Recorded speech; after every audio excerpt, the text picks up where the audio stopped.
Hey everyone, and welcome back to Ontario Cryptids. Before I begin, I would like to wish all the mothers in the OC community a happy Mother's Day. I hope you all are pampered by your loved ones on this day, and I hope you all have a wonderful day. Today, I'm going to be bringing you two encounters, one from the planettoday.com and the other from the Phantom and Monsters websites. A quick reminder that if you have an encounter story that you would like to share, then please forward your stories to OntarioCryptids@gmail.com. I would be honored to share your story with like-minded people.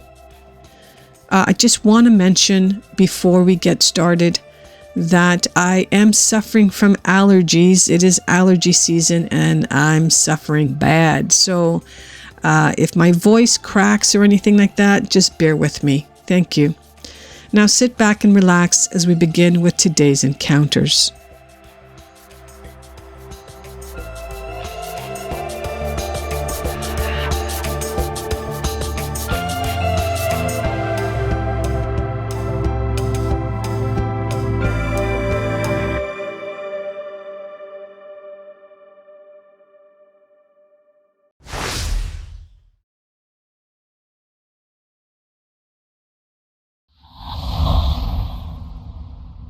For this encounter, we're going to be headed to Pine Island in Lee County, Florida, and the date is unknown. I grew up on Pine Island in Lee County, Florida. I lived with my grandparents who always kept our dogs chained up outside at night. Late one night, the dog started barking uncontrollably. This was unusual behavior for them, but not unheard of. My grandfather opened the front door and yelled at them to stop. Normally they would listen to him, but that night they just kept barking. The next morning as sun came up, my grandfather went outside. I ran out with him, as I always did. There was a large pine tree that stood at the corner of our property. Beyond that was an empty lot. There was no other homes around our house, just canals and swamps. My grandfather started walking out towards the tree, and I was following behind. As we approached, I looked up and saw what my grandfather was looking at. A huge limb was broken off. It was around 10 feet up and 6 to 8 inches round. In the sand under the tree were extremely large footprints that led down towards the canal. I trailed behind my grandfather as he followed them to the water. The strides between the footprints were around 3 feet. We followed the steps to where they walked into the canal. My grandfather was Native American. He looked at me and said, "If you don't bother them, they won't bother you." I asked him who, but he never said a word. He just turned around and walked back to the house. Many years later, I moved into a rural house and property in Lee County with my kids. I owned several acres of woods and swamps across the road. I was sitting outside on my porch late at night when I began to hear knocking sounds. I didn't think much about it. It would happen a few times a week.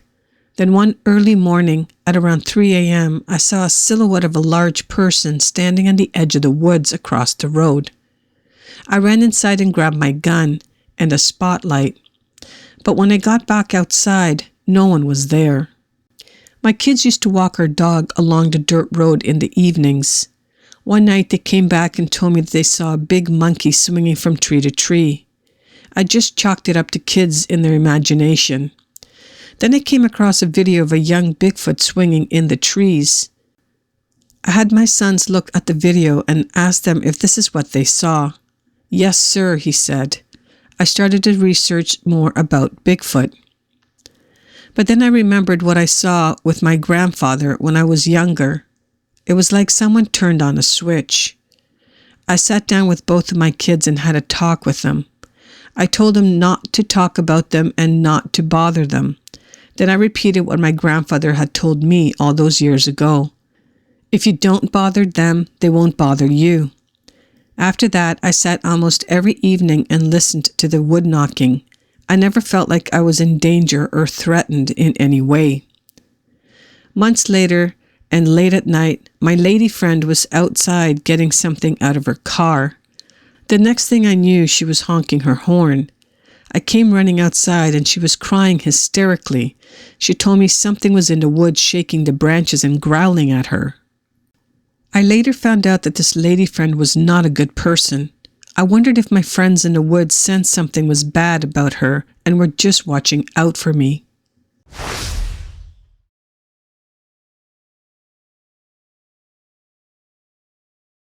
This article was written by a cryptozoologist named Scott White of the International Bigfoot Society, who spoke to an elderly woman named Rita Swift.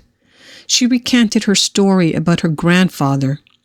Her grandfather's name was George Hung, and in the late 19th century he worked as an engineer on a train that ran along the U.S.-Canada border. My name is Rita Swift. I live in Orange County, California. In 1945, my grandfather George Hung told me a story about the time his train hit a large ape creature and bent the cowcatcher on his train. This was in the 1980s, and he was an engineer on the train that ran along the borders of the US and Canada.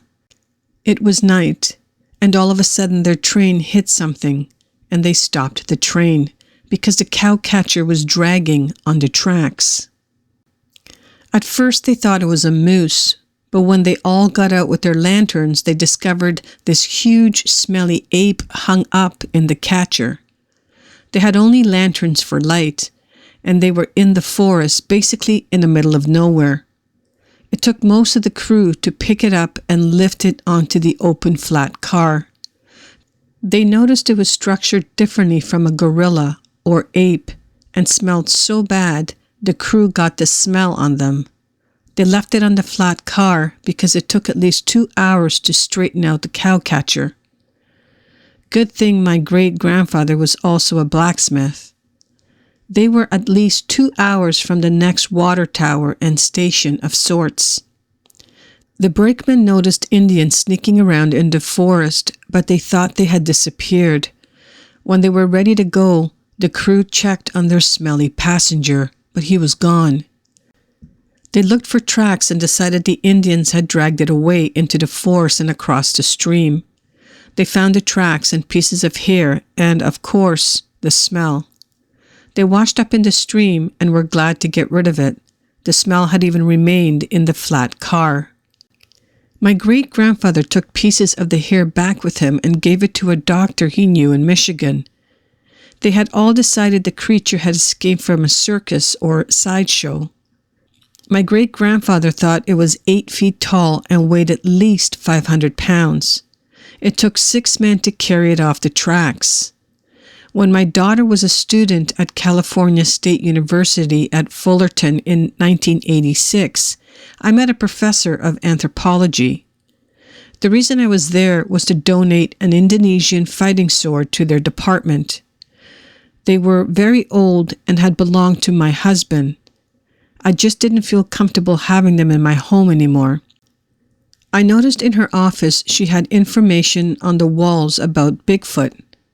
I told her the story and she believed it was documented.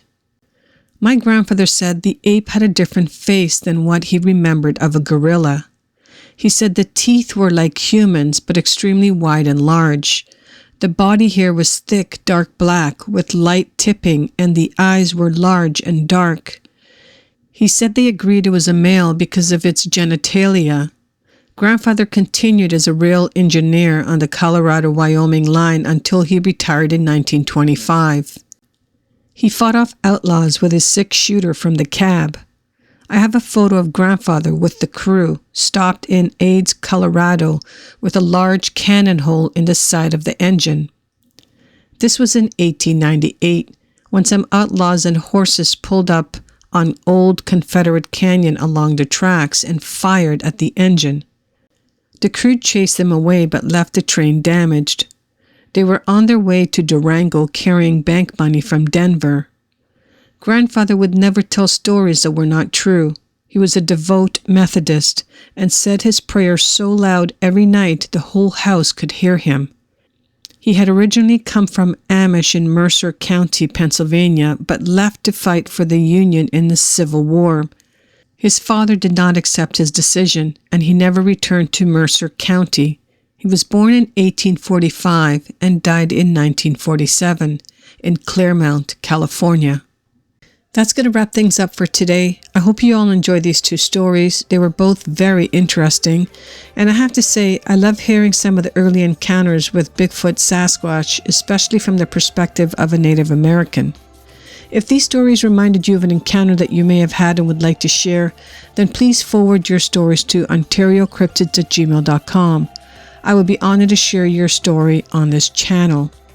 Thank you all for listening until the end. I truly appreciate it. Please hit the like button on your way out and smash the subscribe button if you're new to my channel. Again, happy Mother's Day to all. Have a great weekend, and I hope to see you all next week right here on Ontario Cryptids.